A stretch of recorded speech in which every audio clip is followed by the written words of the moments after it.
In recent years, there's been a song that I'm sure you're all familiar with, been very popular on the radio, called Mary Did You Know? And it literally helped answer the question of the fact that we're just not celebrating a birth, but there's a life of Jesus, and Jesus would ultimately die and rise again. Well, really, the song that goes back much further than that one is What Child Is This? And you hear in the song, it blends literally Advent and Lent together as it looks way beyond the manger into the death of our Lord Jesus Christ. And so we've been in this series called Repeat the Sounding Joy, in which we're looking at one of our favorite Christmas songs each and every week and unpacking those through the Scriptures. So I invite you to stand now as we sing these very rich words of What Child Is This?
I invite you to remain standing as we read the Scripture this morning from the book of Matthew, chapter 2, verses 9 to 11. It's not too long. Let's read it together out loud. After hearing the king, they were on their way, and there it was, the star they had seen at its rising. It led them until it came and stopped above the place where the child was. When they saw the star, they were overwhelmed with joy. Entering the house, they saw the child with Mary, his mother, and falling to their knees, they worshipped him. Then they opened their treasures and presented him with gifts, gold, frankincense, and myrrh. People of God, this is the word of God. You may be seated. There's a little outline in your bulletin of which just walks you through a few of the things that we're going to be discussing this morning. What child is this? I have to admit that growing up, this was not one of my favorite Christmas songs. for a couple of reasons. It's sung in a minor key, of which I didn't understand that as a kid growing up, that it was a minor key, but a little darker, and the words were hard to memorize. And not until I became a little bit older and saw the richness of the text here and what was being revealed in this song did I come to love this very familiar song that we sing at Christmas time. It's actually a tune called Green Sleeves, of which you may not know or not, but in the hymnal, every hymn has a hymn tune named to it. This is Green Sleeves, and this is actually an old English folk tune, of which goes way, way back. It was probably sung as far back as the 1500s, long before these words were actually put together with this song. Shakespeare even mentioned it in one of his plays long, long time ago. Well, the man who wrote these words was a man by the name of William Dix, and he was from England. He was an Anglican layman, and he settled in Scotland. And what did he do? Just like Mike Van Wyck, he sold insurance. So Mike, your challenge today out of this is to write a hymn. At 29, he became seriously ill and was confined to bed for some time. And this illness literally drew him closer to the Lord. And during that time, he wrote a couple of poems which became hymns, and this was one of them, where he wrote the words for this song. And so let's unpack these a little bit this morning because they have real meaning for us today, not just simply looking at the meaning of an old Christmas song, but they really do have meaning for our lives today. So, what child is this? He was born in a manger to hang on a cross. And we see that very clearly from the text this morning. This song literally connects Advent and Lent together. The words in the song says he lies in mean estate. Not necessarily words we would use in our language today, but mean estate. This is humble. This is unexpected. This is where Jesus is born, in a urine stinking stall. This is where the Savior, the King of Kings, is born. And there would one day be nails. There would be a spear that would pierce his side. And what are we reminded of here? The manger is for the sinner. And then pointing all the way to the cross is for the sinner. Jesus was born. He came for a reason. Because God so loved the world, He gave His only begotten Son. And so last week, as we said, the phrase that sits on posters, sometimes outside on people's lawns, Jesus is the reason for the season. We are really the reason for the season because Jesus was sent for us to bear that cross and to bear that pain so that our sins could be paid for, so that we could have life in His name. And in Philippians 2, Paul recites these words, and they're very significant about his birth and his life. And let's just reflect on those for a moment. Here's what the Bible says: adopt the same attitude as that of Jesus Christ, who existing in the form of God did not consider equality with God as something to be exploited. Instead, he emptied himself by assuming the form of a servant, taking on the likeness of humanity, this small baby born in a manger. And when he had come as a man, he humbled himself by becoming obedient to the point of death, even death on a cross. For this reason, God highly exalted him and gave him the name that is above every name, so that at the name of Jesus every knee will bow, in heaven and on earth and under the earth, and that every tongue will confess that Jesus Christ is Lord, to the glory of God the Father. If there's a scripture that we could look to that answers the question, what child is this? There it is, right there in Philippians. This child was born humbly. This child, when he became a man, became obedient to death.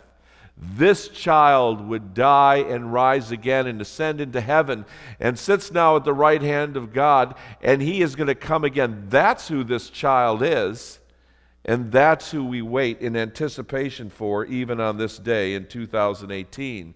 So Jesus was born in a manger, and he would hang on a cross. What child is this? He was born for the peasant, and he was born for the king. Last week we spoke about the shepherds, and we talked about the unlikely people that they were, that this news would be revealed to. Untrusted shepherds, dirty, unceremonially clean shepherds. That's who the news came to. And it was by no coincidence. I mean, the Lord was making a point. I'm coming for people like the shepherds. I'm coming for those people that we can sometimes refer to as those people that are sometimes in the margins. That's who Jesus is coming for. And then this week we look at the Magi that came from the east. We sing the song, "We Three Kings of Orient Are."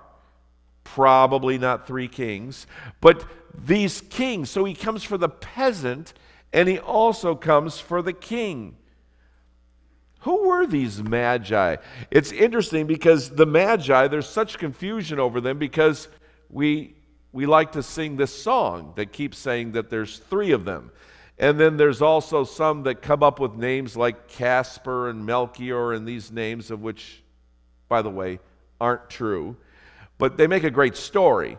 And you know, when you think of your nativity scene, I said to my wife, we got a nativity scene for our front yard this year, and we don't have wise men yet out there. I don't know why that didn't come with that, but I said, when we get wise men to add to it next year, let's get 30 of them just to throw the neighbors. Because there wasn't three, there was probably a whole entourage there. But let's look back and find out, where do these Magi come from? What's their history? Why are they inserted into this story? Well, the Magi appeared in history probably around the 7th century BC. So go back in your timeline, 7th century BC, as a tribe within the Median nation. Median. You've heard of the Medes and the Persians. Well, that was part of that empire. The Medes, and that was in eastern Mesopotamia. The Magi were always acquainted with astronomy and astrology, okay?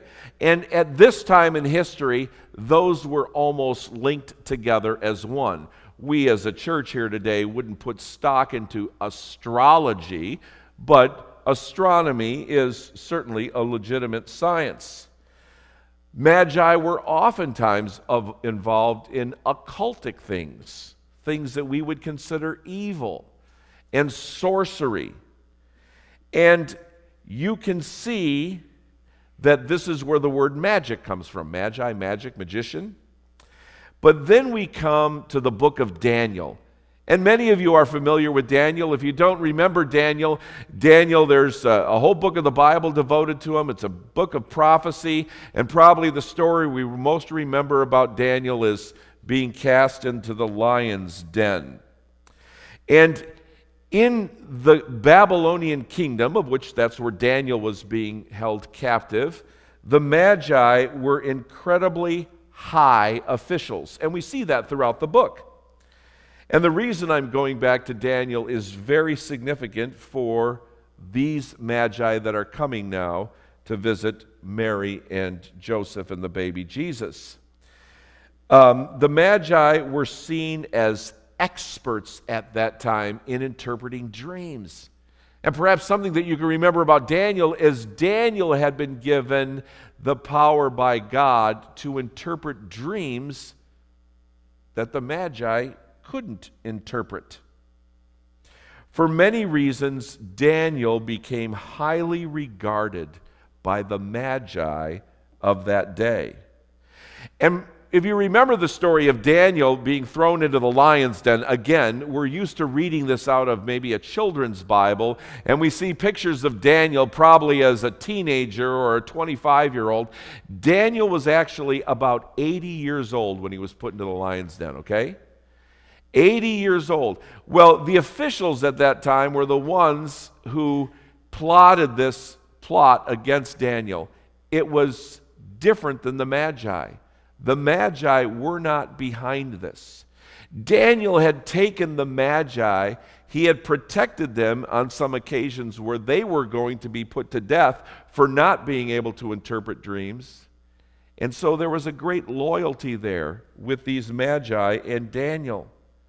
And there was a lot of time that he spent with them, and one cannot help but think that during these rich times that the Magi had with Daniel, that Daniel shared with them about the one true God. The one true God in that day. And since Daniel's entire book is about prophecy and it points also to the future, that Daniel would share with them that which is still to come. And so as these Magi became very devoted to Daniel and to his God, that would include them looking over the years for this coming Messiah that would come. So, when the Magi are inserted into this story, they came from the east, of which literally means they came from the rising. And the rising, of course, means where the sun rises, and it rises, of course, in the east. So they probably came from the Orient of that day. These Magi were most likely devoted to Judaism, and most likely to the teachings that dated all the way back to Daniel. When they came to town to check out the news of one who had been born the King of the Jews, needless to say, they were surprised. Nobody knew what they were talking about. So they came with great anticipation as they were following this star, and this star that led them to Jerusalem. And what they were expecting is they were expecting to walk into a town that was filled with buzz. He's born. The Messiah is born. Nobody knew what they were talking about. Nobody knew. And they visited with Herod. And as they visited with Herod, of course, Herod was very threatened by this, because Herod in many ways was an absolute lunatic. And so he became so threatened by the fact that somebody else was born the King of the Jews and he was King of the Jews. The Bible even says that all of Jerusalem became terrified because he was uncomfortable, because they didn't know what he was going to do. So we don't know exactly how the Magi found out about the King of Kings and that he was born, but we know that they were given the sign of the star to follow. And a lot has been studied about the identity of this star, as well as how many Magi there were. There were probably many Magi, probably an entourage. And the star, it could have been the glory of the Lord, just like the glory of the Lord was above the shepherds as the angels joined in with that and they sang. And it could have been the glory of the Lord as we see in the Old Testament, as even the glory of the Lord led God's people. But what we know is this, that they came to find the King of the Jews, and they worshiped him. And after they had spoken with Herod, our text said this morning, since the star had led them to Jerusalem, no one knew where this king was. They were overjoyed and filled with wonder when they went back outside, and there it was again. And that star, the glory of the Lord, whatever that was, rested over Bethlehem, and that's where they would go. And they went, and they worshiped him. Because see, what child is this? This child was for a peasant and for a king, and these kings, these Magi, went because this child was born to be worshiped. And notice when they enter into the scene, they worship Jesus. They don't worship Mary. They don't worship Joseph. They worship Jesus. Why did they worship Jesus? Only he was God. Only he was worthy of their adoration. So, dear people, when it comes to worship, we're called to live lives of worship. We don't begin worship when we walk in through the doors on Sunday morning and sit down and sing some songs and gather. This is a special privilege to do what we do because we get to do it together. But when we leave, we still live lives of worship. When we go to work, we live lives of worship. When we play, we're to live lives of worship. Our lives are filled with worship, adoring the Lord, praising the Lord, giving thanks to the Lord all week long. And then out of this worship comes the learning, comes the service, comes the adoration, all of these things. And then out of this worship also comes this giving. And so out of right worship comes right giving.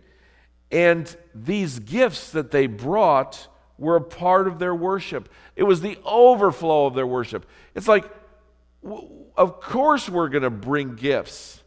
But that's because at first we kneel down, we bow to Him, we worship and adore Him.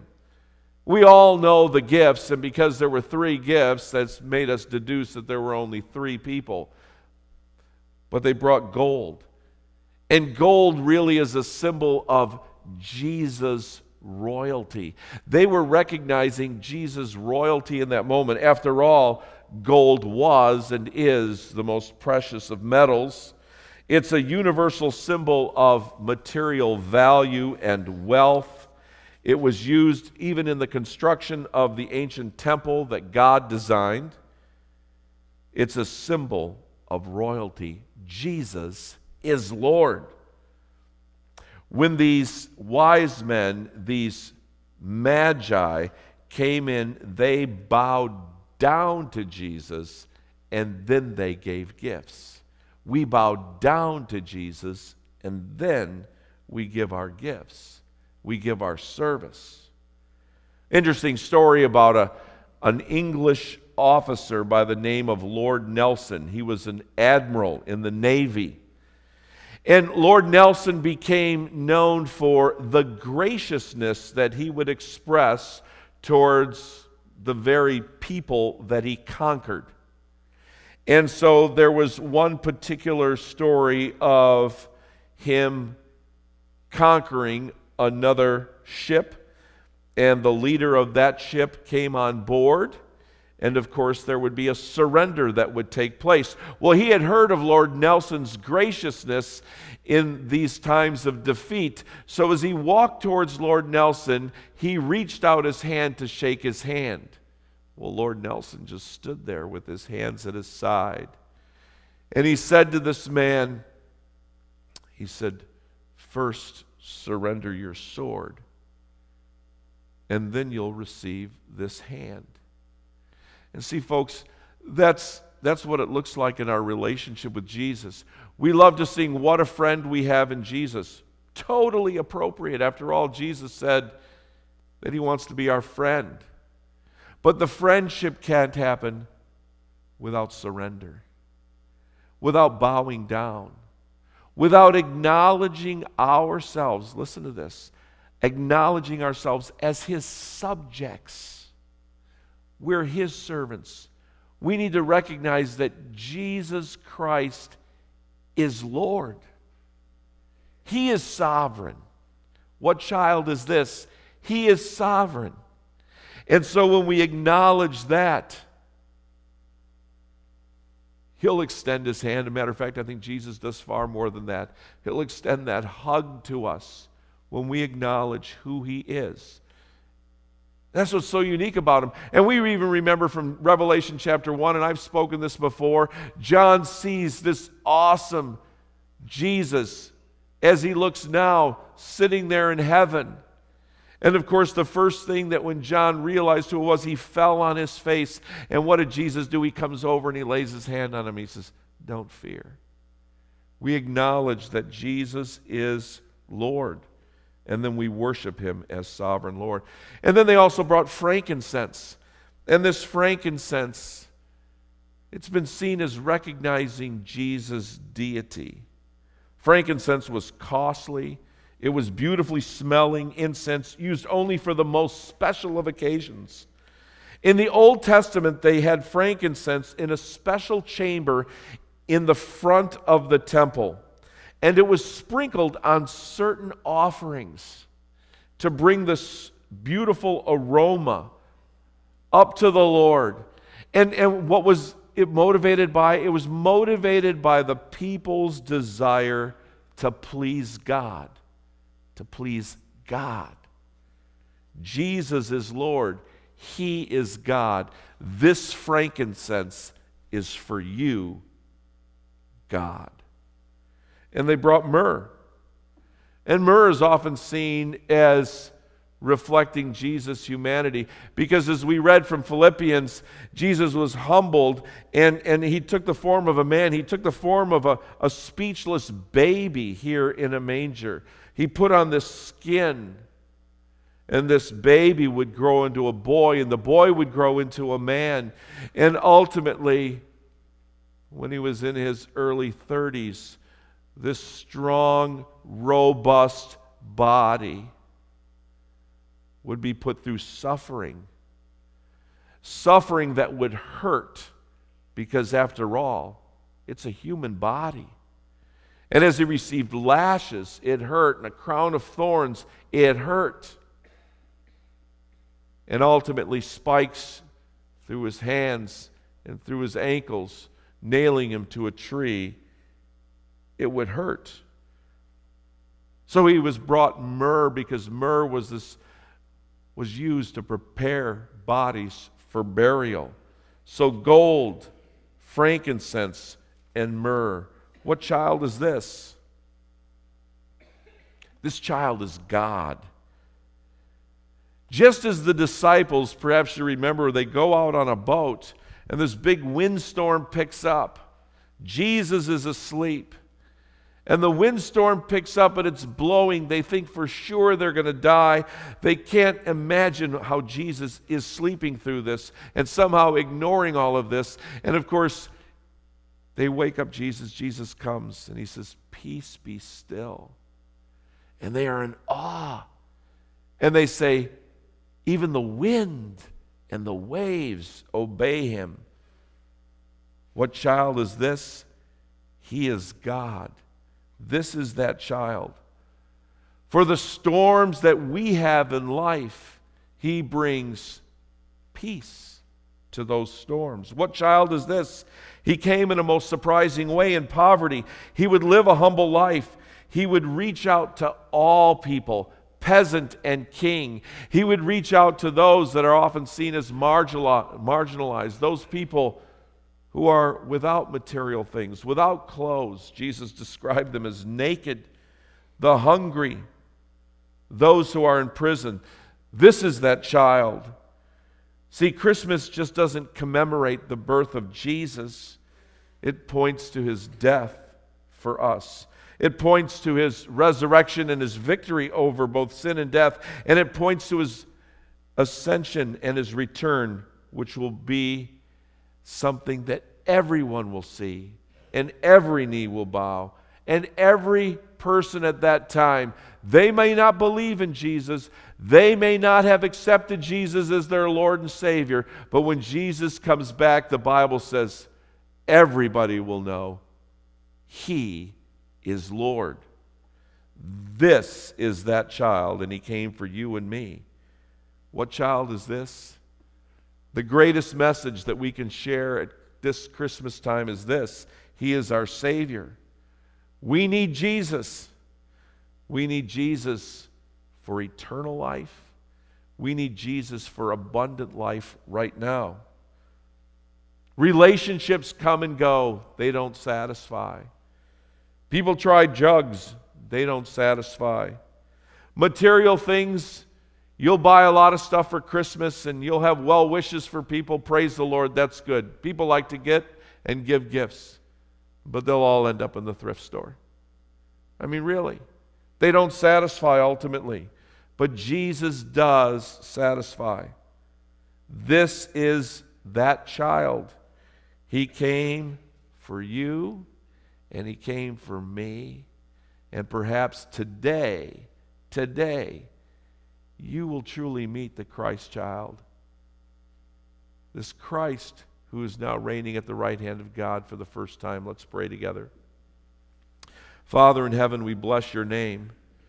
And Lord, we thank you for the words that have been penned in a hymn that we sing. Most of all, we thank you for your word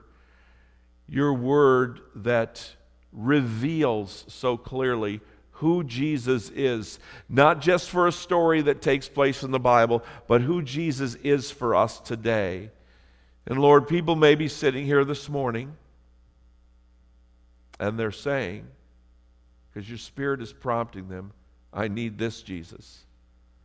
I need this Jesus that brings hope, that brings peace, and that brings joy.